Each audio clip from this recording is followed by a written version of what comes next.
Okay, with this app that I put this link on the description, you can download this application and see all of the hardware temperatures. Okay, let's see how we can install it. I press on the download, I use the IDM and choose desktop. Okay, the application download.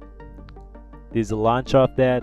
When you click on that, it will start downloading the main application, which can set with your Windows configuration. So when you press on it, it detects that your Windows is 32-bit or 64-bit, then recognize which version this application needs to download. It's going to install. Loading the application. Okay, in here you need to sign up because I don't have any account on this app. I press sign up with Google. Use the account. I press to the allow. Open it.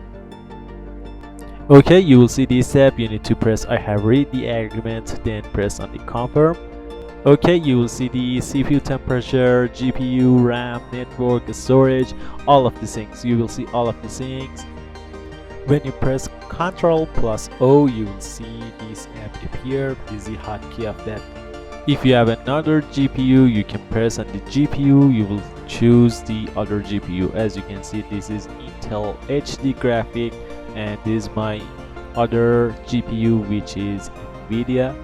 I press on that and I will see the details of that. When I press on the CPU, I also see the details of my CPU. In here you will see your system specs. All of the things are appearing here.